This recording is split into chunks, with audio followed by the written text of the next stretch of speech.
नमस्कार साथियों, मैं रोहित प्रजापति स्वागत करता हूं आप सभी का आज की इस क्लास में। और एक बार जल्दी से सभी साथी मुझे अपने हालचाल बताएंगे भी आप सभी साथी कैसे हैं। बहुत बहुत शानदार तरीके से मैं आप सभी का स्वागत करता हूं। ठीक है। और भाई यहाँ पर अभी जो पीपीटी हमारे स्टीमर सर की उससे वो लग गई थी न्यूमेरिकल की, बट कोई नहीं साथी। अब जरा एक बार अपने हालचाल बताएंगे पहली बात तो। और यार मैं इसको पहली बात तो इसी को बंद करता हूँ क्योंकि इस टाइम फीवर वगैरह वैसे चल रहे हैं, मौसम ख़राब चल रहा है, फीवर चल रही है। ठीक है, चलिए बहुत शानदार। ओके, तो भाई अभी मैं पीपीटी को चेंज कराने वाला हूँ, बस थोड़ा सा पेशेंस रखो, थोड़ा सा वेट करो ना। ओके, और भी जल्दी बताएंगे। अच्छा, अभी अभी तक जितने भी ट्रेंडिंग टॉपिक कवर हुए हैं आपने सभी ने टिक कर लिए? पक्का बताना बिल्कुल। अभी तक जितने भी टॉपिक यानी कि जितने भी ट्रेंडिंग टॉपिक कवर हुए हैं, है ना, यानी कि अब तक जितने भी ट्रेंडिंग टॉपिक कवर हुए हैं आप सभी ने टॉपिक को कवर किया, यानी कि टिक कर लिए कि हाँ सर ये वाला टॉपिक भी हमारा हो गया। ठीक है जी, ठीक है भी महोदय जी भी बताएंगे वैसे जल्दी से। डन है? ओके जी, ठीक है भी क्लियर है इतनी बात। हाँ, किस किस ने टिक की है जल्दी बताओ एक बार यार। ठीक है, चलो भाई महोदय जी बहुत बहुत शानदार तरीके से भी मैं आप सभी का भी स्वागत करता हूँ। ठीक है, डन है जी। ओके, तो भाई चलिए भी मैं टॉपिक को भी कंटिन्यू कर दूं क्या? अब जल्दी बताएंगे भी एक बार आप सभी भी, अगर आपकी इच्छा हो तो भी मैं टॉपिक को भी कंटिन्यू करूं भी, अगर भी आपकी इच्छा हो तो भी फिर मैं टॉपिक को भी कंटिन्यू करूं। ठीक है, वैसे बताएंगे भी जल्दी से महोदय जी, जल्दी बताओ। डन है जी, इतनी बात क्लियर है जी? हम्म, ठीक, डन है।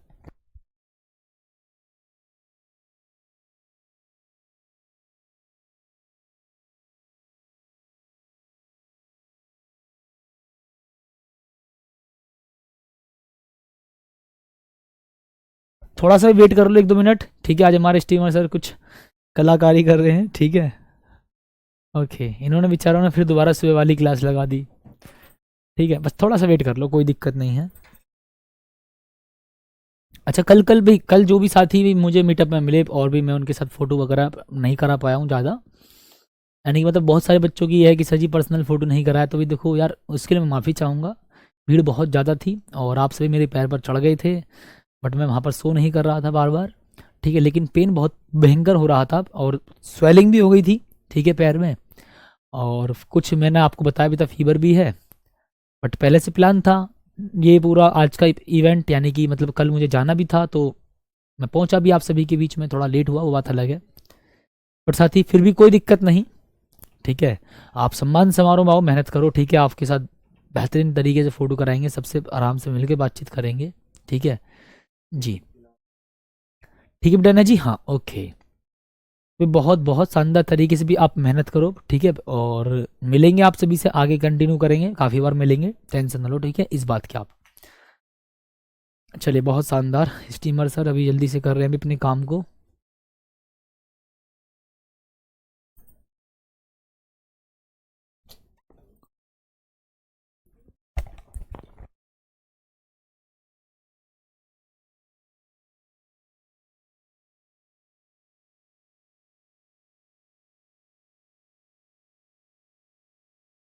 ठीक है जी, ओके, तो भी ठीक है, भी स्वागत करता हूँ भी मैं आप सभी का। ठीक है, चलो ठीक है, चलो बहुत शानदार भी, तो हम क्लास को भी शुरू करते हैं। ठीक है भी महोदय जी भी, ओके भी ठीक है, कंटिन्यू करता हूँ यहाँ पर मैं। ठीक है ओके, तो चलो भाई। तो भाई साहब यहाँ पर भी ध्यान से सुनना जी, मैं आपको भी बता देता हूँ जी। निरक्षीय स्थिति में वैद्युत क्षेत्र की तीव्रता। ठीक है भी, निरक्षीय। ठीक है भी महोदय जी, आप भी यहाँ पर ध्यान सुनना जी भी, निरक्षीय स्थिति में वैद्युत क्षेत्र की तीव्रता। ठीक है भी भाई साहब, भी क्लियर करेंगे भी जल्दी से, तो अभी जल्दी से। हाँ जी, लो महोदय जी सुनना भी ध्यान से। ठीक है भी, निरक्षीय स्थिति में वैद्युत क्षेत्र की तीव्रता। ठीक है भी, निरक्षीय स्थिति में वैद्युत क्षेत्र की तीव्रता। ठीक है, क्लियर है इतनी बात जी? भैया क्लियर है भाई महोदय जी, आप भी ध्यान से सुनना जी। निरक्षीय स्थिति में वैद्युत क्षेत्र की तीव्रता। ठीक है, डन। अभी आप मुझे यहाँ पर भी ध्यान से बताइएगा कि सर जी निरक्षीय स्थिति में वैद्युत क्षेत्र की तीव्रता का भी फॉर्मूला कैसे प्राप्त करेंगे, है ना। यानी कि वैद्युत द्विध्रुव के कारण निरक्षीय स्थिति में वैद्युत क्षेत्र की तीव्रता, यानी कि वैद्युत द्विध्रुव के कारण निरक्षीय स्थिति में वैद्युत क्षेत्र की तीव्रता। ठीक है, फिर मैं इसका स्ट्रक्चर बनाऊंगा अगले पेज पर, थोड़ा पेशेंस रखिएगा। ठीक है, मैं आपकी कमेंट को एक बार अपडेट कर देता हूं जी भाई, बस एक सेकेंड। ठीक है, बस एक सेकंड भी वेट करिएगा। ओके, तो भी चलो कंटिन्यू करता हूँ भी मैं टॉपिक को भी। ठीक है ओके, अभी मैं पीडीएफ वगैरह का भी उसको इशू चेक करवा लूंगा, ठीक है। लगातार पीडीएफ क्या की डिमांड आ रही है, ठीक है। चलो पीडीएफ का भी मैं आपको बता दूंगा, ठीक है, टेंशन ना लो, ठीक है, ओके। यानी कि भी अब देखो मैं आपको भी यहाँ पर डेरिवेशन दिखा देता हूँ जल्दी से। अभी हमारी डेरिवेशन रहेगी भी आज की इस क्लास में बहुत शानदार तरीके से, सुनना भी मेरी बात को, ठीक है। देखो फिर महोदय जी मैं बोलूंगा सर हमारा एक वैद्युत द्विध्रुव है, थोड़ा भी पेशेंस के साथ सुनना और थोड़ा सा चीज़ों को जल्दी कवर करिएगा। भी देखो माइनस का क्यों चार्ज होगा, भी मैंने कहा ठीक है महोदय जी। और यानी कि जी भैया देखो भी यहाँ पर प्लस का क्यों चार्ज होगा, ओके। सर इसके मध्य बिंदु से आपको स्मॉल आर दूरी पर, ठीक है भाई, इसके मध्य बिंदु से आपको भी स्मॉल आर दूरी पर वैद्युत क्षेत्र की तीव्रता प्राप्त करनी है। मैंने कहा ठीक है सर जी। देखो पॉजिटिव चार्ज की वजह से बिंदु, इस वाले बिंदु पर वैद्युत क्षेत्र कैसे होगा बताओ। आप कह देंगे भैया जी दूर की ओर, है ना भाई, पॉजिटिव चार्ज की वजह से वैद्युत क्षेत्र होगा दूर की ओर। क्या भी आपको भी मेरी बात समझ में आई सर जी, पॉजिटिव चार्ज की वजह से वैद्युत क्षेत्र होगा भी दूर की ओर। क्या भी आपको भी इतनी बात क्लियर हुई, हाँ या ना। यानी कि सर जी पॉजिटिव चार्ज की वजह से, पॉजिटिव चार्ज की वजह से, पॉजिटिव चार्ज की वजह से वैद्युत क्षेत्र दूर की ओर। थोड़ा सा भी स्पीड में करेंगे चीजों को, ठीक है, मतलब बहुत ज्यादा स्पीड में नहीं, मैं लिखूंगा थोड़ा सा स्पीड में समझाऊंगा आराम से ही, ठीक है, ओके। तो सर जी यहाँ पर नेगेटिव चार्ज की वजह से वैद्युत क्षेत्र की दिशा कैसे होगी जी, भीतर की ओर, है ना। फिर नेगेटिव चार्ज की वजह से वैद्युत क्षेत्र की जो दिशा होती है वो भीतर की ओर होती है। मैंने कहा ठीक है जी, ओके। थोड़ा पेशेंस के साथ सुनिएगा जी। मैंने कहा ठीक है अभी यहाँ पर सर ये हमारा मध्य बिंदु है ओ, ये डिस्टेंस एल होगी, ये डिस्टेंस एल होगी। मैंने कहा ठीक है, ये आर है ये एल है, तो भाई ये कितना होगा, आप लिख देंगे जी under root R square plus L square, ठीक है। भी आप ध्यान सुनना जी, मैं लिख दूंगा भी देखो कितना भी under root R square plus L square, ठीक है। सर यहाँ पर देखो जी 90 डिग्री का एंगल है। मैंने कहा ठीक है सर, ये हमारा लंब, ये हमारा आधार, तो भैया जी क्या होगा भी हमारा कर्ण, यानी कि, है ना, यानी कि सर जी आप लिख दीजिएगा भी यहाँ पर अंडर रूट आर का स्क्वायर प्लस भैया जी आप लिख दीजिएगा एल का स्क्वायर, यानी कि अंडर रूट आर का स्क्वायर प्लस एल का स्क्वायर, ठीक है। क्लियर जी, भाई साहब बताएंगे भी आप जल्दी से एक बार सभी के सभी साथी महोदय जी, डन है, ओके। अच्छा सर जी पॉजिटिव चार्ज की वजह से वैद्युत क्षेत्र E1 होगा। मैंने कहा ठीक है ना जी, दूर की ओर। पॉजिटिव चार्ज की वजह से वैद्युत क्षेत्र E1 होगा भी कैसा, दूर की ओर, ठीक है, डन। यानी कि अब यहां पर भी आप ध्यान से सुनना जी, और नेगेटिव चार्ज की वजह से E2 होगा महोदय जी कैसा भी, भीतर की ओर, ठीक है। अच्छा भाई देखो इसके दो घटक करूंगा जी, एक तो हमारा घटक होगा ये वाला, ठीक है भाई, ये वाला, ठीक है। और सर जी एक घटक देखो भी हमारा होगा ये वाला, ठीक है। दो घटक कर लिए मैंने इसके, ठीक है, कितने भी दो घटक कर लिए, ठीक है जी, नो प्रॉब्लम, अच्छी बात है, ठीक है। सर अब देखो जी मैं इसके भी दो घटक करूंगा, एक तो भी ये वाला घटक होगा, ठीक है, इतनी बात समझिएगा। और भी महोदय जी एक भी ये वाला घटक होगा, ठीक, क्लियर है। अच्छा तो देखो ये भी हमारा एंगल थीटा है, तो भी मैंने कहा ठीक है जी, ये वाला एंगल कितना थीटा, तो सर जी वाला टोटल एंगल कितना 2 थीटा, यानी कि ये थीटा और ये वाला थीटा। क्लियर है अभी इतनी बात, भाई साहब बताएंगे जल्दी से, हाँ भाई थोड़ा सा पेशेंस रखेंगे, ठीक है जी, ठीक है। तो सुनो, ठीक है भाई, ओके भाई महोदय जी सुनना, पॉजिटिव चार्ज की वजह से इस वाले बिंदु पर वैद्युत क्षेत्र दूर की ओर, और नेगेटिव चार्ज की वजह से इस वाले बिंदु पर वैद्युत क्षेत्र भीतर की ओर। मैंने कहा ठीक है, इसके दो घटक, यानी कि भैया जी जो थीटा से लगा हुआ है वो होगा भाई हमारा E1 cos थीटा, ओके। और सर जी दूसरा वाला भी हमारा E1 sin थीटा, ओके। अभी आप यहां पर ध्यान सुनना जी, इसके दो घटक सर जी थीटा से लगा हुआ भी आप लिख दीजिएगा भी महोदय जी सुनो E2 cos थीटा, और सर जी यहां पर E2 sin थीटा। अब एक बात ध्यान सुनना sir ji, E1 sin theta और E2 sin थीटा एक दूसरे के बराबर परंतु विपरीत है। सर जी बराबर कैसे हैं, तो देखो भी मैं आपको दिखाऊं। सर जी पॉजिटिव चार्ज की वजह से वैद्युत क्षेत्र कितना होगा भी हमारा E1, पॉजिटिव चार्ज की वजह से वैद्युत क्षेत्र हमारा E1 1/4 पाई एप्सिलॉन नॉट। आवेश का केवल परिमाण लेना है आपको, है ना भाई, आवेश का केवल परिमाण लेना है जी आपको भी, आवेश का ओनली परिमाण। और सर जी बटे में डिस्टेंस कितनी, ये वाली ना, आवेश से उस बिंदु तक की दूरी लेनी होती है भाई, आवेश से उस बिंदु तक की दूरी लेनी होती है जहां पर आपको वैद्युत क्षेत्र की तीव्रता प्राप्त करनी है। तो सर जी स्क्वायर से भी देखो अंडर रूट कैंसिल कर दूंगा मैं, हाँ भी बताओ जल्दी से भी, मैं स्क्वायर से भी अंडर रूट को कैंसिल कर दूंगा, ठीक है। भी टेक्निकल प्रॉब्लम थी इसलिए क्लास लेट हुई है, बाकी मैंने आपको भी बताया थोड़ी देर पहले ही, ठीक है, ओके। तो जी स्क्वायर से भी अंडर रूट कैंसिल, तो यानी कि भी आप लिखेंगे sir ji E1 is equal to 1/4 pi epsilon naught. मैंने कहा ठीक है महोदय जी, तो जी क्यों अपॉन, सर स्क्वायर से अंडर रूट कैंसिल, यानी कि R square plus L square बचेगा।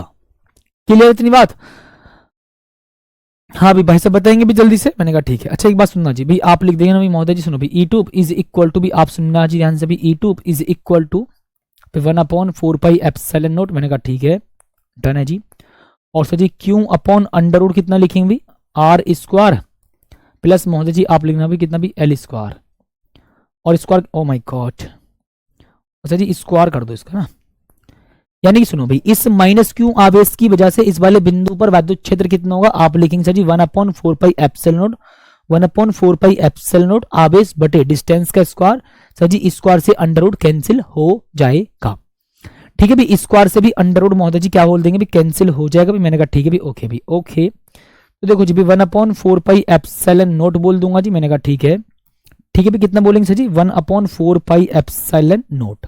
ठीक है सर जी, स्क्वायर से भी देखो अंडर रूट कैंसिल हो जाएगा, यानी कि भी देखो क्यू का स्क्वायर, क्यू बटे आर का स्क्वायर प्लस महोदय जी आप लिखना भी एल का स्क्वायर। ठीक है भी, क्यू अपॉन आर का स्क्वायर प्लस एल का स्क्वायर। अब एक बात सोचो, E1 और E2 भी हमारे सेम है, यानी कि दोनों का मान सेम है। ठीक है, यानी कि भी दोनों का मान भी बराबर है, यानी कि भी महोदय जी दोनों का मान भी क्या भी बराबर है। मैंने कहा ठीक है भी E1 बराबर कितना E2, यानी कि दोनों का परिमाण हमारा बराबर है, यानी कि दोनों का मैग्नीट्यूड इक्वल है। ठीक है, दोनों का भी मैग्नीट्यूड क्या भी इक्वल है। ठीक है डन है जी, ओके जी। अब एक बात सुनना ध्यान से जी, सर जब E1 और E2 सेम है तो E1 साइन थीटा और E2 साइन थीटा भी एक दूसरे के बराबर होंगे। हाँ जी बिल्कुल बराबर होंगे, यानी कि sir ji E1 sine theta और E2 साइन थीटा दोनों बराबर हैं और एक दूसरे के विपरीत हैं। ठीक भाई साहब बताएंगे जल्दी से, डन है जी, ओके। हाँ भाई साहब सुनना भी ध्यान से जी। मैंने कहा ठीक है, यानी sir ji E1 sine theta और E2 साइन थीटा क्या जी दोनों एक दूसरे के बराबर परंतु विपरीत हैं, इसलिए भी मैं क्या कम कर दूंगा भी इन दोनों को भी कट कर देंगे, यानी कि भी आप इन दोनों को बिल्कुल कट कर देंगे। मैंने कहा ठीक है, तो सर जी आप देखो भी इन दोनों को भी ऐड कर देंगे, यानी sir ji E1 cos theta और प्लस E2 कॉस थीटा। मैंने कहा ठीक है जी, यानी सर जी बिंदु P पर परिणामी वैद्युत क्षेत्र, यानी कि जी भैया परिणामी वैद्युत क्षेत्र, परिणामी वैद्युत क्षेत्र ना जी, परिणामी वैद्युत क्षेत्र कितना होगा साथी सोचो। अभी आप लिखेंगे भैया जी E is equal to E1 cos theta, अभी महोदय जी आप लिखना भी कितना भी E2 कॉस थीटा। अब मैंने अभी आपको थोड़ी देर पहले बताया भी E1 और E2 आपस में एक दूसरे के बराबर हैं, तो आप लिख देंगे जी कितना भी, देखो एक मिनट यहाँ लिखेंगे ओनली E का मतलब परिणामी वैद्युत क्षेत्र। Sir ji E is equal to, देखो जी यहाँ लिखूंगा मैं E1 ओके कॉस थीटा लिखेंगे प्लस सर जी E2 की जगह भी मैं E1 लिखूंगा। मैंने कहा ठीक है जी, क्योंकि E2 और E1 आपस में बराबर हैं, तो sir ji E is equal to कितना लिख देंगे जी 2E1 कॉस थीटा। ठीक है 2E1 कॉस थीटा। क्या इतनी बात से भी सहमत हैं, बताएंगे जल्दी से, थोड़ा पेशेंस के साथ समझना है ना, ये वेक्टर के कॉन्सेप्ट है, वेक्टर की मैं आपको स्पेशल क्लास ऑलरेडी ला चुका हूँ। ठीक है, और अगर किसी ने नहीं देखी हो तो मैं आपको बता दूंगा। ठीक है, वेक्टर एक बार देख लीजिएगा, तो हमारा ये वेक्टर का कॉन्सेप्ट होता है सारा का सारा। ठीक है, वेक्टर का कॉन्सेप्ट, ठीक है डन। यानी कि E1 और E2 आपस में एक दूसरे के बराबर हैं, आपको परिणामी वैद्युत क्षेत्र प्राप्त करना है, तो भी आप ध्यान से सुनना जी मेरी बात को। ठीक है जी, डन है, ओके। तो भी आप लिखना जी, देखो भैया E is equal to E1 cos theta plus E2 cos theta, आप भी इन दोनों को जोड़ दीजिएगा। मैंने कहा ठीक है जी 2E1 कॉस थीटा, ओके। अब सोचना भी यहाँ पर मैं बोलूंगा, सर सुनो जी मेरी बात को, सर जी E1 का मान कितना होगा भी बताओ। अरे सर जी अभी तो बताए थे आप 2 मल्टीप्लाई, सर जी E1 कितना जी 1/4 पाई एप्सिलॉन नॉट। मैंने कहा ठीक है, और जी Q upon under root R square plus भैया आप लिख देंगे जी कितना भी एल स्क्वायर। ठीक है डन है, ओके। सर जी कॉस थीटा कितना होता है बताओ जल्दी से भी, कॉस थीटा कितना होता है, कॉस थीटा सोचो। सर जी कॉस थीटा बराबर होता है आधार बटे कण, लाल बटे कक्का से चुराओ भाई, कॉस थीटा से लाल बटे कक्का से, सुनो लाल बटे कक्का से कितना बोलेंगे जी आधार बटे कण। ठीक है ओके।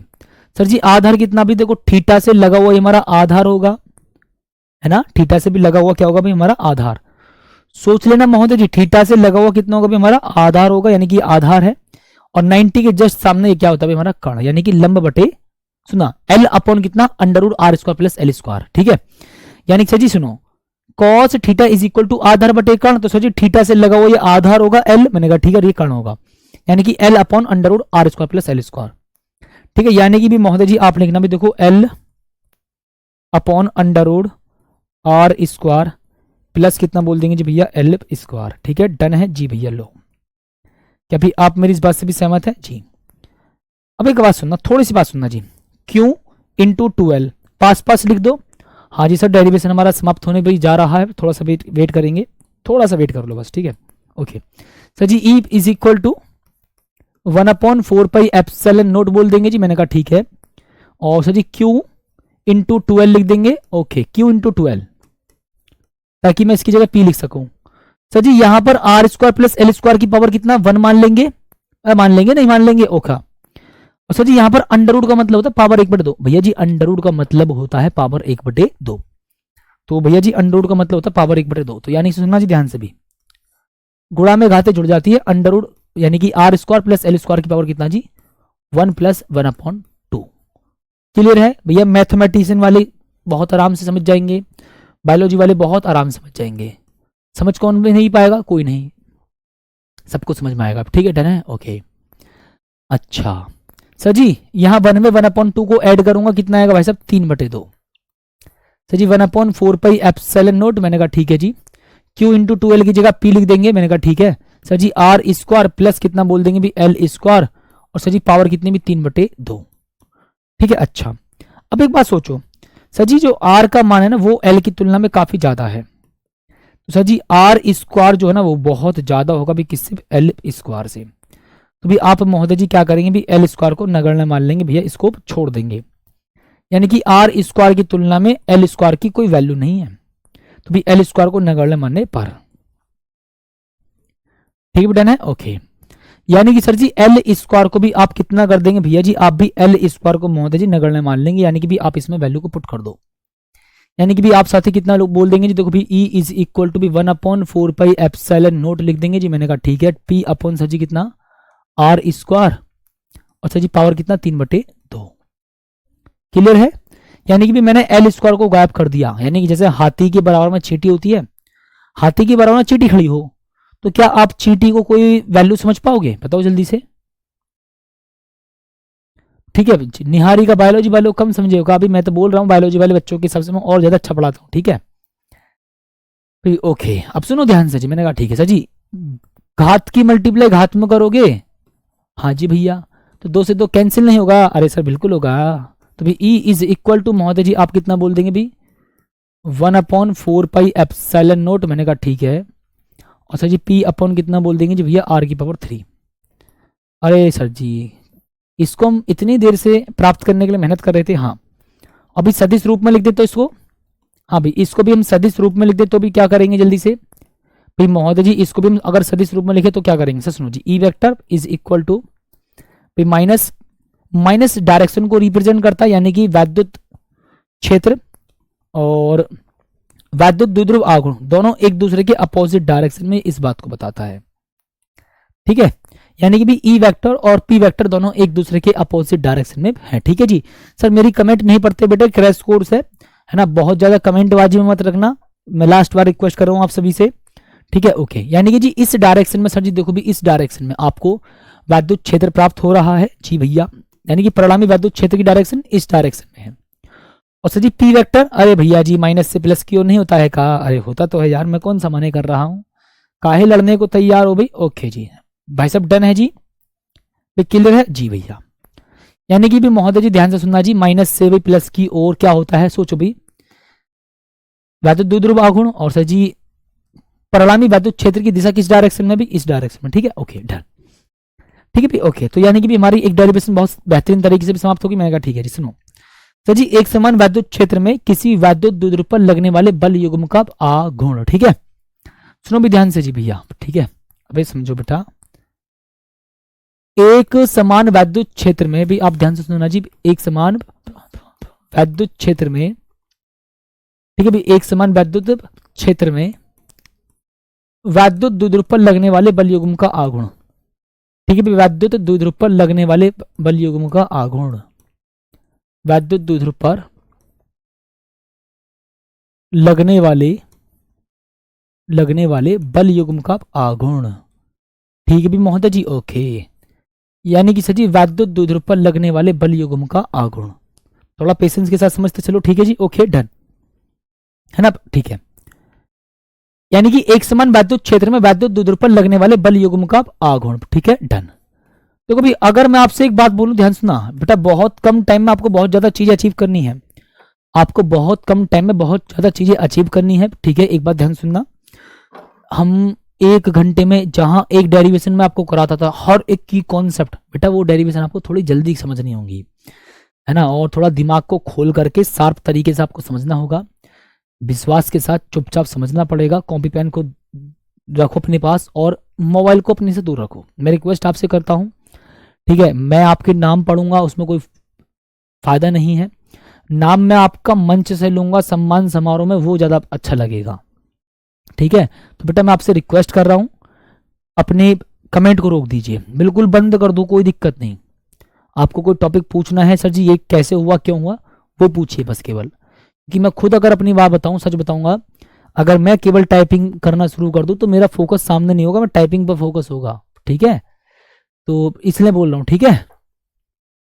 तो इसलिए बेटा रिक्वेस्ट है, कमेंट बाजी पर फोकस मत करिए, आप कॉपी पेन लेकर के बैठो और मोबाइल को अपने से दूर रखा करो, ये सबसे अच्छा तरीका होता है पढ़ने का, ठीक है जी, ठीक है। हाँ, तो देखो डेरिवेशन को मैं चाहता तो ऑलरेडी पहले से टाइप करा करके लाता, लेकिन साथ ही मैं आपको डेरिवेशन का हर एक पॉइंट खुद से लिख करके बता रहा हूं ताकि भी आप उनको समझ सको, ठीक है जी। चलो मैं स्टार्टिंग करता हूं अभी टॉपिक की वापस, ठीक है। सुनो भी ध्यान से जी, बेटा यहां पर ना अभी आपको ये क्रैश कोर्स चल रहा है। अब क्रैश कोर्स में बेटा ये रिवीजन है, रिवीजन टाइम में आपको रिवीजन जैसा पढ़ना होता है ना, और बट बिल्कुल मैं आपको हर एक कॉन्सेप्ट भी लिख करके पढ़ा रहा हूं, तो कोशिश ये करो कि चुपचाप बिल्कुल शानदार तरीके से मेहनत करो, और इसके बाद आप जब 1 घंटे की क्लास लो तो 1 घंटा रिवीजन करो, ठीक है बेटा जी, ओके। यानी कि भी आप अगर 1 घंटा पढ़ रहे हो तो अच्छे से, तो भी आप बाद में 1 घंटे का भी रिवीजन करो, ठीक है, डन है जी, ओके, ठीक है बेटा जी। हाँ भाई, व्यापक बिंदु वाला वो केवल फॉर्मूला होता है, उसकी कोई रट्टाबाजी नहीं करनी, ना वो पेपर में आता, ठीक है। हाँ अब सुनो, मैं आपको केवल लिखवा दूंगा, टेंशन ना लो, ठीक है। सुनो भी ध्यान से भैया जी, एक समान वैद्युत क्षेत्र, देखो भी मेरा, मैंने कहा भी ये है, फिर आपने कहा भैया जी क्या भी हमारा एक समान वैद्युत क्षेत्र है, ठीक है भी, ये क्या भी हमारा एक समान वैद्युत क्षेत्र है, ठीक है, डन है जी, ओके भी मोदी जी, डन है। यानी कि भैया जी देखो भी हमारा ये एक समान वैद्युत क्षेत्र है, ठीक है। अब सोचो सर जी, वैद्युत द्विध्रुव है भी भला, ये सर जी मैंने वैद्युत द्विध्रुव को थीटा कोण पर रख दिया है, अच्छा विनोद, यानी कि सर जी हमने वैद्युत द्विध्रुव को थीटा कोण पर रख दिया है, यानी कि भी आपने वैद्युत द्विध्रुव को थीटा कोण पर रख दिया है। क्या भी इतनी बात क्लियर है जी, ओके। यानी कि सर जी यहाँ पर माइनस का क्यों चार्ज है, ओके, कितना चार्ज है भाई, माइनस का क्यों चार्ज है, और सर जी यहाँ पर प्लस का क्यों चार्ज होगा, ओके, कितना जी, प्लस का क्यों चार्ज होगा। और सर जी इन दोनों के बीच की डिस्टेंस कितनी होगी, आप लिखना जी, इन दोनों के बीच की डिस्टेंस होगी 2L, ओके। सर जी पॉजिटिव चार्ज पर कितना फोर्स लगेगा, आप लिखेंगे सर जी Q इंटू ई, यानी कि भी F1, ठीक है, F लिख देता हूं, डोंट वरी, ठीक है बेटा जी, ओके। अब सुनना ध्यान से जी, है ना, अच्छा सर जी, नेगेटिव चार्ज पर वैद्युत क्षेत्र के द्वारा हमेशा अपोजिट डायरेक्शन में फोर्स लगता है, सुनना ध्यान से सर जी, पॉजिटिव चार्ज पर हमेशा वैद्युत क्षेत्र की दिशा में बल लगता है, और नेगेटिव चार्ज पर हमेशा वैद्युत क्षेत्र की विपरीत दिशा में बल लगता है, ठीक है। तुम्हें बेटा किसी की कसम नहीं, तुम्हें आपके बड़े भाई की कसम है, ठीक है, ध्यान रखना, डिसिप्लिन में पढ़ना, कमेंट बाजी फोकस मत करना ज्यादा। अगर आपको बिल्कुल काम की कमेंट है, काम की कमेंट करिए, मैं आपका जवाब जरूर दूंगा, लेकिन लगातार कमेंट नहीं, ठीक है। आप अच्छे लग रहे हो, बुरे लग रहे हो, घंटा फर्क पड़ेगा यार, इससे बताओ, ठीक है। मैं हैंडसम लग रहा हूं, उससे क्या यार आपको अचीव हो जाएगा, बताओ, ठीक है। तारीफ करते हो बेटा, तारीफ उस दिन करना जब मैं आपके सामने हूं, भावनात्मक रूप से अपनी भावनाओं को उस दिन व्यक्त करना, जिस दिन मैं आपकी, यानी कि सामने फेस टू फेस, यार उस दिन एक अलग ही मजा आएगा ना, ठीक है। अब यार तुम लगातार, अभी फिलहाल आपके पढ़ने का समय है, कम से कम उस पढ़ाई के समय को समझो, ठीक है। टॉपिक फोकस करेंगे, आ जाओ। देखो जी सर, इस बल की क्रिया रेखा भी ये रही, हाँ महोदय जी बड़ी, इस बल की क्रिया रेखा भी ये रही, है ना भैया जी, इस वाले बल की क्रिया रेखा ये रही, हाँ, और सर जी इस वाले बल की क्रिया रेखा ये रही। सर जी दोनों बलों की क्रिया रेखाओं के बीच की लंबवत दूरी क्या होगी, सर जी दोनों बलों की क्रिया रेखाओं के बीच की लंबवत दूरी, सर जी दोनों बलों की क्रिया रेखाओं के बीच की लंबवत दूरी सोचो क्या होगी महोदय जी, सोचो ये वाली, ठीक है। अच्छा ये थीटा एंगल है भी, मैंने कहा ठीक है, तो भैया जी 2L sin थीटा होगा, क्लियर है इतनी बात, है ना जी, ओके भी, सुनना ध्यान से नहीं, मैंने कहा ठीक है। अब सुनो सर जी, पॉजिटिव चार्ज पर फोर्स इस डायरेक्शन में लगेगा, नेगेटिव चार्ज पर फोर्स इस डायरेक्शन में लगेगा, मैंने कहा ठीक है सर जी। इस बल की क्रिया रेखा ये रही, और सर जी इस वाले बल की क्रिया रेखा ये रही, दोनों बलों के बीच की लंबवत दूरी, दोनों बलों के बीच की लंबवत दूरी कितनी, 2L sin थीटा होती है, आप चेक कर लीजिएगा। देखो मैं आपको दिखा दूं कैसे, सर जी आप लिखेंगे सर देखो sin theta is equal to कितना जी, लंब बटे कर्ण, सर जी लंब कितना महोदय जी, सोचो लंब मुझे निकालना है, ठीक है, लंब मुझे पता करना है। मैंने कहा ठीक है जी, लंब मुझे पता करना है। ठीक है, डन। अब सोचो सर जी, बटे में कितना जी, लंब बटे कर्ण। सर जी कर्ण कितना है 2l। ठीक है जी 2l। भाई आप लंब कितना लिखेंगे, सपोज करो भी अगर मैं इसको a मानूं और फिर मैं इसको b मानूं और इसको c मानूं, ठीक है, या फिर मैं आपसे बोलूं जी सुनो, देखो भी इसको मैं a मानूं अपने पास से, इसको मैं b मानूं अपने पास से, और जी इसको मैं अपने पास से c मानूं, तो ये AC हमारा लंब है। ठीक है, यानी कि भी हमारा AC लंब है। तो सर जी AC इज इक्वल टू कितना हो जाएगा भी, आप लिखेंगे जी 2l साइन थीटा, यानी कि भैया जी दोनों बलों की क्रिया रेखाओं के बीच की लंबवत दूरी 2l साइन थीटा है।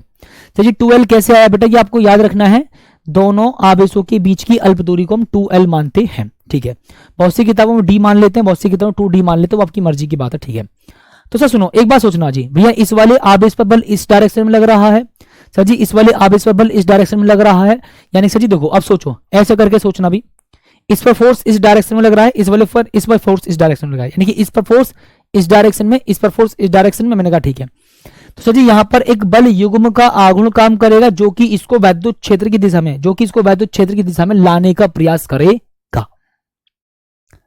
ठीक भाई सब ध्यान से सुनना जी। मैंने कहा ठीक है, यानी कि भैया आप सुनना जी, वैद्युत द्विध्रुव पर लगने वाले बल युग्म का आघूर्ण, यानी कि महोदय जी आप सुनना भी, वैद्युत द्विध्रुव पर लगने वाले बल युग्म का आघूर्ण। ठीक है जी, वैद्युत द्विध्रुव पर लगने वाले बल युग्म का आघूर्ण, यानी कि सुनना वैद्युत द्विध्रुव के दोनों आवेशों पर बराबर परंतु विपरीत दिशा में बल लगते हैं, यानी कि यहां पर एक बल युग्म का आघूर्ण कार्य करता है जिसको हम प्रत्यनन बल युग्म का आघूर्ण कहते हैं। ठीक है, तो सर जी वैद्युत द्विध्रुव पर लगने वाला बल आघूर्ण, तो महोदय जी आप भी ध्यान से सुनना जी, वैद्युत द्विध्रुव पर लगने वाला बल आघूर्ण, क्या भी आप मेरी इस बात से भी सहमत है? जी भैया, वैद्युत द्विध्रुव पर लगने वाला बल आघूर्ण। तो आप सोचेंगे सर जी कितना होगा, भी देखो वैद्युत द्विध्रुव पर लगने वाला बल आघूर्ण कितना होगा महोदय जी, आप लिखना सुनो, टाउ इज इक्वल टू, है ना जी, टाउ बोलते हैं इसको, टाउ। ठीक है, टाउ बोलते भी इसको सर जी, बल का परिमाण मल्टीप्लाई लंबवत दूरी ना भैया जी, बल का परिमाण मल्टीप्लाई लंबवत दूरी।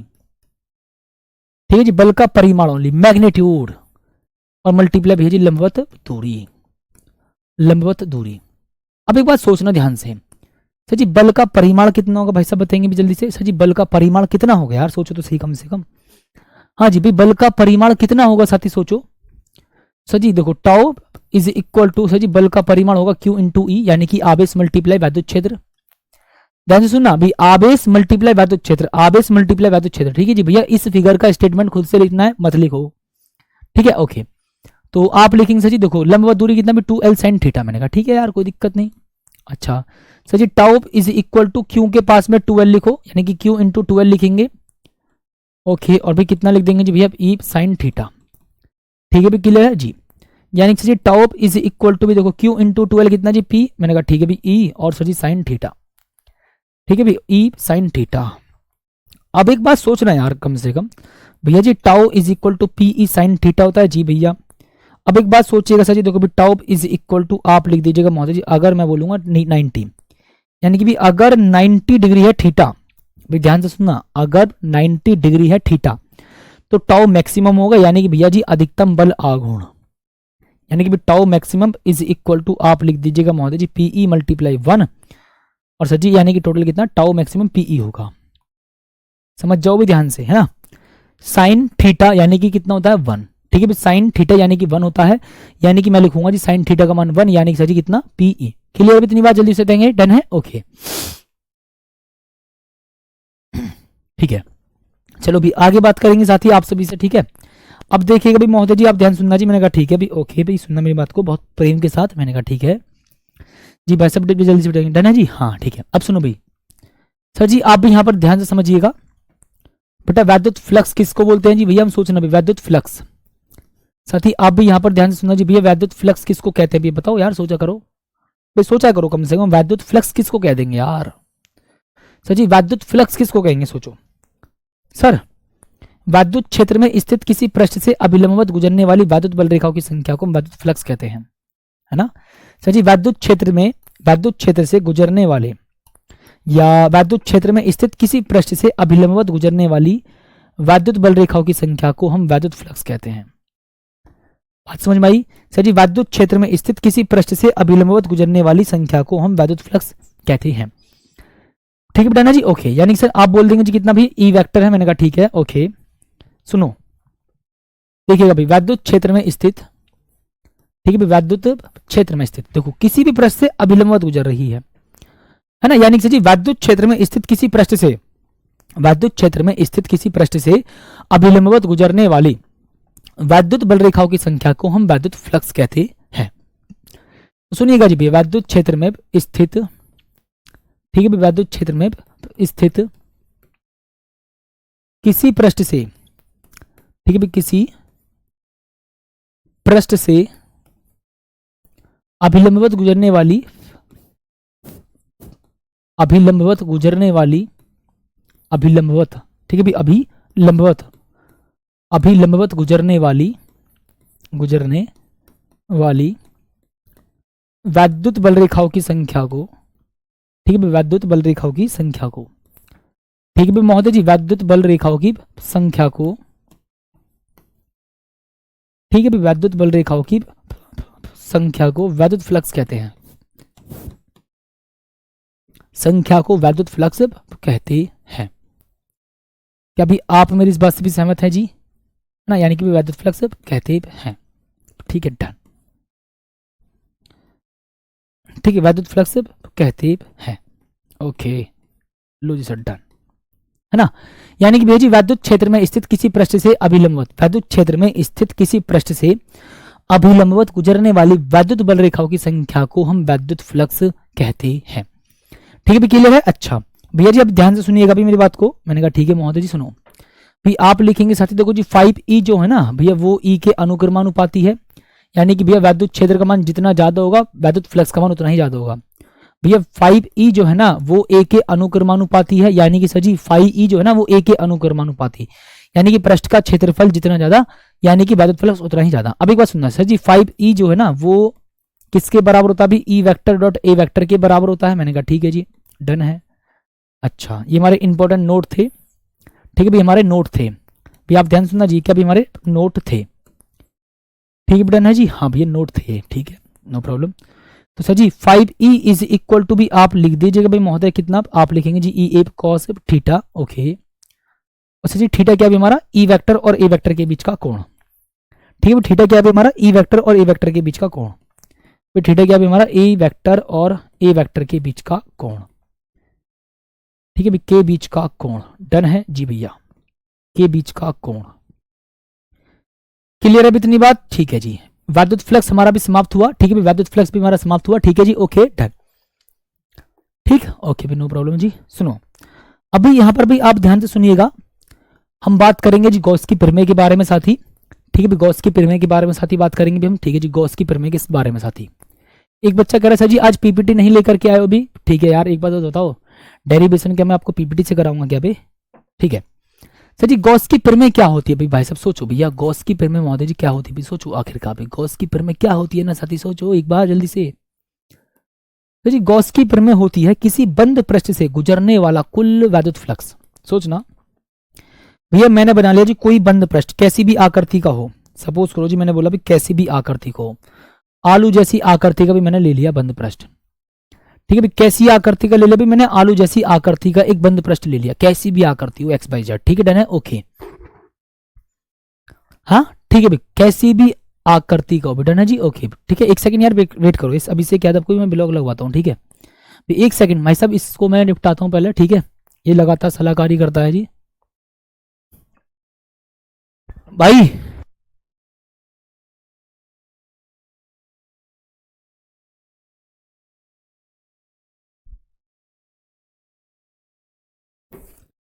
ठीक है भाई, एक सेकंड साथ ही वेट करिएगा अभी, है ना, एक बच्चा लगातार भाई क्लास को डिस्टर्ब कर रहा है, ठीक है जी,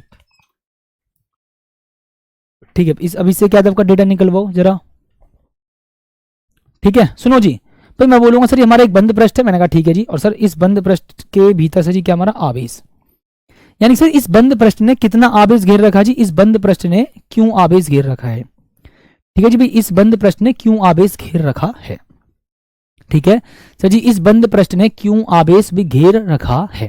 क्या भी इतनी बात क्लियर है? ओके, क्या इतनी बात भी क्लियर है भाई से बताएंगे जल्दी से, डन है जी, ओके, ठीक है, बताएंगे जल्दी से, हाँ, यानी सर जी इस बंद पृष्ठ के द्वारा घेरा गया कुल आवेश कितना होगा? भी क्यों होगा? मैंने कहा ठीक है। तो सर जी बंद पृष्ठ से गुजरने वाला कुल वैद्युत फ्लक्स, कुल वैद्युत फ्लक्स आवेश के 1/4 पाई नहीं 1/एप्सिलॉन गुने के बराबर होता है। यानी सर जी इस बंद पृष्ठ के द्वारा घेरे गए कुल आवेश के, इस बंद पृष्ठ के द्वारा घेरे गए कुल आवेश के 1/एप्सिलॉन गुने के बराबर होता है। ठीक है, क्लियर है जी? इतनी बात बताएंगे जल्दी से। ओके, तो सर जी सुनो भाई, आप लिख देंगे महोदय जी, सुनो भाई 5E इज इक्वल टू कितना बोल देंगे भी? Q/एप्सिलॉन। मैंने कहा ठीक है यार, क्लियर है। अब सोचेगा क्या इतनी बात क्लियर हुई जी? मैंने कहा ठीक है यार, कोई दिक्कत नहीं, नो प्रॉब्लम जी, डन। अच्छा मैं आपसे एक बात बोलूं, सुनना सर, यानी कि बंद पृष्ठ के द्वारा घेरे गए कुल आवेश के 1/एप्सिलॉन गुने के बराबर होता है। यानी कि देखो एक बात सुनो, अगर मैं इसको भी एग्जैक्ट ऐसे बोलूं तो 5E is equal to sigma Q upon epsilon nought. ठीक भी महोदय जी, sigma Q upon epsilon nought. यानी कि सर जी बंद पृष्ठ से गुजरने वाला, यानी कि भी ध्यान से सुनना महोदय जी, बंद पृष्ठ से बंद पृष्ठ से गुजरने वाला कुल वैद्युत flux 5E is equal to sigma Q upon epsilon naught. तो अच्छा एक बात सोचो, एक बात सोचना सर, एक बंद आकृति देखो जी, मैंने ऐसे ले ली भी बंद आकृति। सोचो सर जी इस बंद आकृति में एक द्विध्रुव रखा है। सोचो भी इस बंद आकृति में क्या रखा? भी एक द्विध्रुव रखा है। ठीक सर जी, इस बंद आकृति में एक द्विध्रुव रखा। सोचो भाई इस बंद आकृति में, भाई महोदय जी आप ध्यान सुनना जी, इस बंद आकृति में एक द्विध्रुव रखा है। सोचना भाई एक द्विध्रुव रखा है, एक वैद्युत द्विध्रुव रखा है। ठीक है भाई, एक वैद्युत द्विध्रुव रखा है।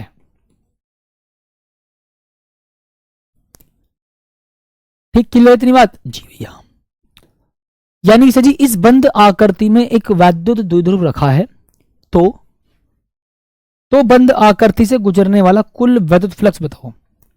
तो बंद आकृति से गुजरने वाला कुल वैद्युत फ्लक्स बताओ भाई जल्दी से। ठीक है भाई, कुल वैद्युत फ्लक्स बताओ महोदय जी जल्दी से। यार इतना तो बता दखा रहो, दिल ने ये कहा है दिल से, सनम प्यार हो गया है तुमसे। ठीक है जी, लो डन। यानी कि भी भाई साहब ध्यान सुनना जी, वैद्युत फ्लक्स कितना होगा बताएंगे जल्दी से, क्लियर है? जी द्विध्रुव क्या होता है भी यार? अभी तो तुम्हें बताया था, यानी कि एक ऐसा निकाय जिसके एक बिंदु पर नेगेटिव चार्ज और दूसरे बिंदु पर पॉजिटिव चार्ज, उसको हम बोलते हैं वैद्युत द्विध्रुव। ठीक है, तो सोचो sir ji 5E is equal to महोदय जी, आपको भी अभी मैंने बताया था, sigma Q upon epsilon naught. Sigma Q upon epsilon naught. मैंने कहा ठीक है सर जी, सिग्मा क्यू का मतलब आवेशों का बीजगणितीय योग। अच्छा एक बात सोचो सर जी, एक बात बताना, वैद्युत द्विध्रुव के एक बिंदु पर नेगेटिव चार्ज और वैद्युत द्विध्रुव के दूसरे बिंदु पर पॉजिटिव चार्ज, वैद्युत द्विध्रुव के एक बिंदु पर नेगेटिव चार्ज और वैद्युत द्विध्रुव के दूसरे बिंदु पर पॉजिटिव चार्ज। क्लियर है? इतनी बात क्लियर है भाई साहब? बताएंगे जल्दी से, डन है? अच्छा भाई एक बात ध्यान सुनना मेरी बात को सर जी, यहाँ पर ना sigma Q is equal to कितना जी? माइनस का क्यू प्लस भैया जी प्लस का क्यू इज इक्वल टू कितना हो जाएगा? 0। क्योंकि वैद्युत द्विध्रुव की बात चल रही है भाई साहब, क्योंकि महोदय जी वैद्युत द्विध्रुव की भाई साहब बात चल रही है। ठीक है, डन है जी। ओके भी महोदय जी सुनो, है ना, यानी सर जी वैद्युत द्विध्रुव की भैया जी बात चल रही है ना? हाँ, यानी सर जी इस बंद पृष्ठ से गुजरने वाला कुल वैद्युत फ्लक्स पे कितना होगा? आप लिख देंगे सर जी कितना? 0, यानी कि 0 है। सिंपल। ठीक है, क्लियर है जी? अब समझो आगे, सिग्मा का मतलब भी आवेशों का, यानी कि किसी भी चीज का बीजगणितीय योग। ठीक है, ओके सर, परिभाषा लिख देंगे क्या? हाँ जी भैया, गॉस की प्रमेय की परिभाषा लिखेंगे क्या? बताओ जल्दी से, कौन कौन साथी बोल रहा है कि हाँ भैया जी गॉस की प्रमेय की भी परिभाषा लिखिए। तो सुनो देखो भी, इस प्रमेय के अनुसार, इस प्रमेय या नियम के अनुसार, ठीक है भी, इस प्रमेय या नियम के अनुसार, ठीक है भी, इस प्रमेय या नियम के अनुसार, ठीक है भी महोदय जी आप भी ध्यान सुनना जी, इस प्रमेय या नियम के अनुसार किसी बंद पृष्ठ से, किसी बंद पृष्ठ से, किसी बंद पृष्ठ से, किसी बंद पृष्ठ से गुजरने वाला कुल वैद्युत फ्लक्स, ठीक है भाई, गुजरने वाला कुल वैद्युत फ्लक्स। ठीक भाई, सभी क्लियर है जी भाई, इस बंद, हाँ ठीक है, नो प्रॉब्लम जी, ठीक है। इस प्रमेय या नियम के अनुसार किसी बंद पृष्ठ से गुजरने वाला कुल वैद्युत फ्लक्स, यानी कि भैया जी कितना बोल देंगे भी आप साथी, कुल वैद्युत फ्लक्स कितना बोलेंगे साथी भी 5E। हाँ, पृष्ठ के द्वारा घेरे गए कुल आवेश, पृष्ठ के द्वारा घेरे गए कुल आवेश, ठीक है जी, उस पृष्ठ के द्वारा, उस पृष्ठ के द्वारा घेरे गए कुल आवेश, उस पृष्ठ के द्वारा, ठीक है महोदय जी, आप भी ध्यान से सुनना भैया जी, उस पृष्ठ के द्वारा घेरे गए कुल आवेश। ओके डन, ठीक है बेटा जी, ओके, यानी कि भैया जी उस पृष्ठ के द्वारा घेरे गए कुल आवेश के 1/1 एप्सिलॉन नॉट गुने के बराबर होता है जी, 1/1 एप्सिलॉन नॉट गुने के बराबर होता है।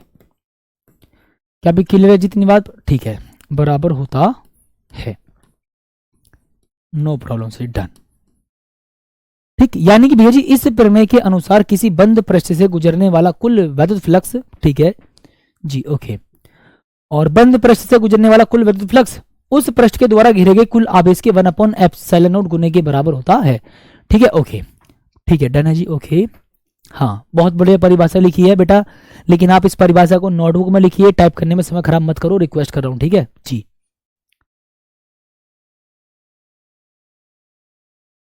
ठीक है डन है जी, ओके ओके, चलो भी अब ध्यान सुनेंगे सर जी। अभी देखो गॉस की प्रमेय का सत्यापन की बात करेंगे ना भैया जी, गॉस की प्रमेय का सत्यापन, ठीक है डन जी। हाँ सर जी, गॉस की प्रमेय का भी सत्यापन, सोचना भी महोदय जी, सर जी गॉस की प्रमेय का भी सत्यापन, ठीक भैया जी, गॉस की प्रमेय का भी सत्यापन, भाई महोदय जी आप भी ध्यान सुनना जी, क्या बोल देंगे भी, गॉस की प्रमेय का सत्यापन, ठीक है डन है जी, ओके भी, गॉस की प्रमेय का सत्यापन। और सुनो भाई, गॉस की प्रमेय के सत्यापन के बाद साथ ही हम करेंगे गॉस की प्रमेय के अनुप्रयोग, जो कि कल होगी क्लास, ठीक है। और इस चैप्टर की हमारी 7 क्लास गई हैं, बाकी चैप्टर की छोटी क्लास होंगी, ठीक है, यानी कि टोटल हमारा अप्रॉक्स 45 से 50 दिन।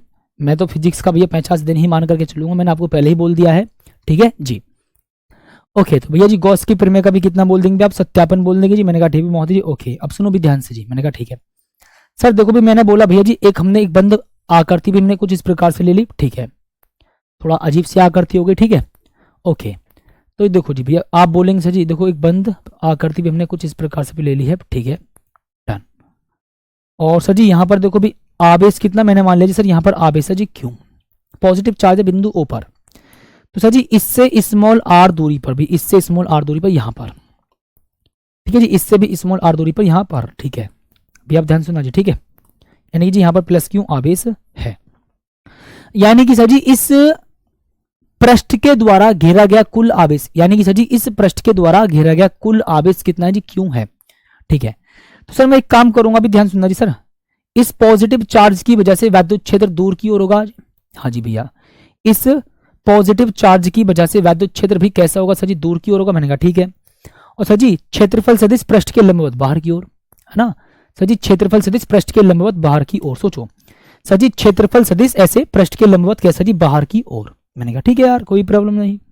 तो भैया जी इनके बीच का भी एंगल कितना जी, थीटा, ये क्या भी हमारा डी ए वेक्टर, और सर जी एन कैप हमेशा किसको बताता है, डायरेक्शन को, ठीक है, एन कैप हमेशा डायरेक्शन को बताता है, ठीक है भाई, एन कैप किसको बताता भी, आप कह देंगे भैया जी एन कैप हमेशा डायरेक्शन को बताता है, ठीक है।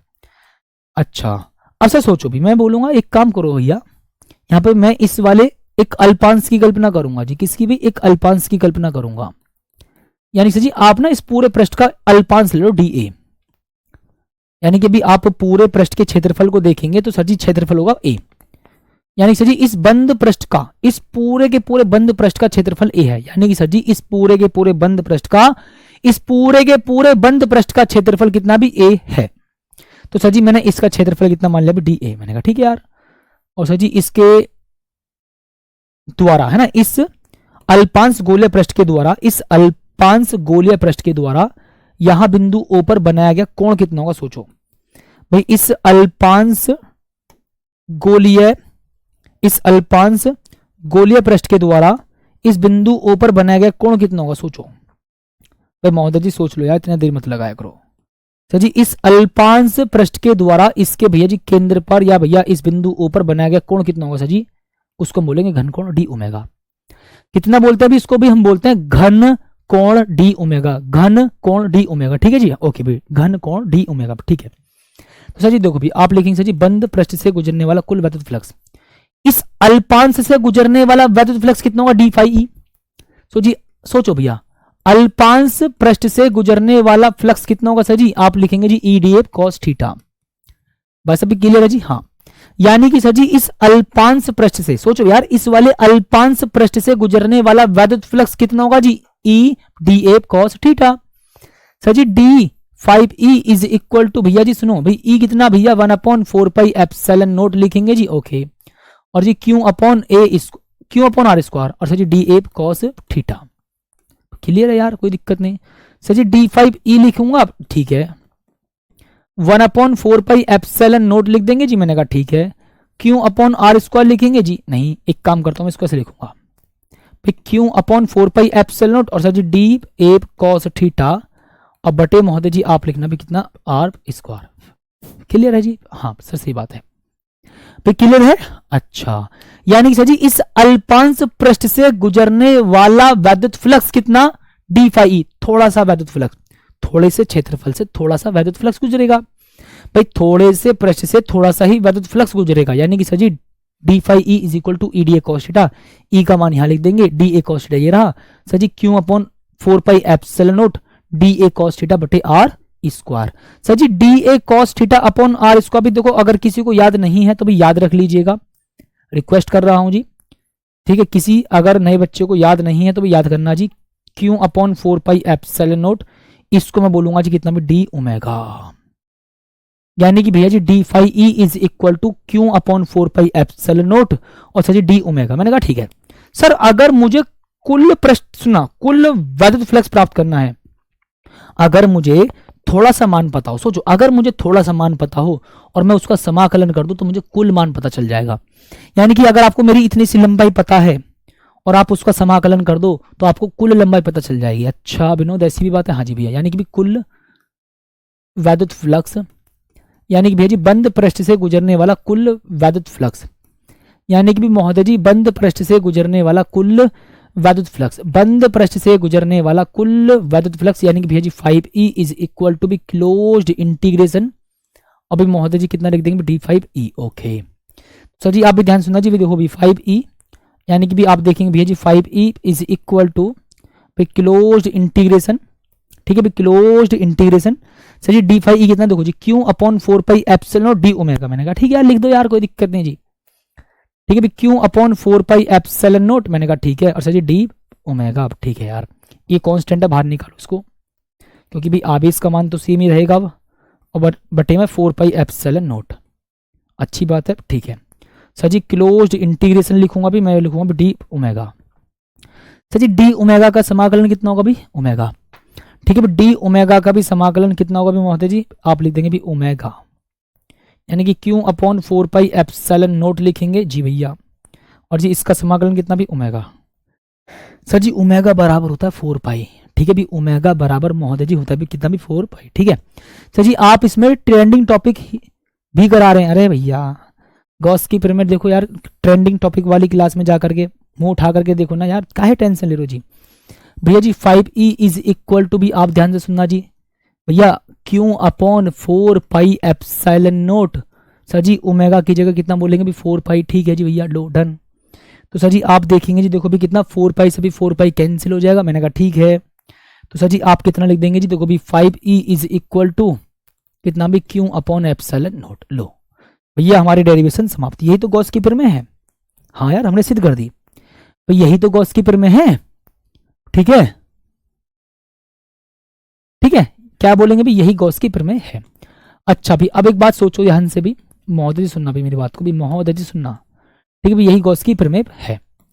सच सच बताना, ट्रेंडिंग टॉपिक वाली क्लास किस किस साथी ने देखी है भाई? सच सच बताना, ट्रेंडिंग टॉपिक वाली क्लास किस किस ने देखी है? अगर किसी ने ट्रेंडिंग टॉपिक वाली क्लास देखी होगी तो उसको पता होना चाहिए कि अगर सर चैप्टर नंबर 1 में थोड़े ज़्यादा दिन ले रहे हैं, तो इसलिए ले रहे हैं क्योंकि टॉपिक ज़्यादा है। अच्छा, चैप्टर नंबर 5 में तो मात्र मैंने आपको 2 टॉपिक बताए थे, उसे तो मैं एक क्लास में ख़त्म कर दूंगा, बताए थे ना। हाँ सर जी, चैप्टर नंबर 6 में आपने मात्र 4 टॉपिक बताए थे इंपॉर्टेंट, और 1-2 टॉपिक फालतू भी कराए, तो सर जी मात्र 2 दिन लगेंगे उसमें। हाँ सर जी, चैप्टर नंबर 8 में मात्र आपने 3 टॉपिक बताए थे, तो उसमें कितने दिन लगेंगे? ज़्यादा से ज़्यादा 1 दिन। जी हाँ, तो भाई वो मेरे ऊपर आप छोड़ दीजिए, मैं किस प्रकार से आपको लेकर के चल रहा हूँ। अगर चैप्टर नंबर 1 में मैं आपको थोड़ा ज़्यादा समय दे रहा हूँ तो उसमें टॉपिक ज़्यादा है, ठीक है। तो बेटा आप उस पर फोकस मत करिए, आप मैं जो बता रहा हूँ आप उस पर फोकस करो। मैंने ट्रेंडिंग टॉपिक में किस चैप्टर में कितने कम टॉपिक बताए हैं आप ये भी तो देखो। चैप्टर नंबर 5 में बहुत कम टॉपिक बताए, मात्र 2 ही टॉपिक बताए हैं, तो उसको कराने में कितनी देर लगेगी? तो 1 दिन ज़्यादा से ज़्यादा। तो बेटा अभी टॉपिक पर फोकस करो, ट्रेंडिंग टॉपिक की लिस्ट उठाओ, बस इतना चेक करते रहो कौन कौन से टॉपिक कवर हो गए, ठीक है। चलो मिलता हूँ साथी बहुत बहुत शानदार सी क्लास में, तब तक के लिए धन्यवाद, जय हिंद और नमस्कार।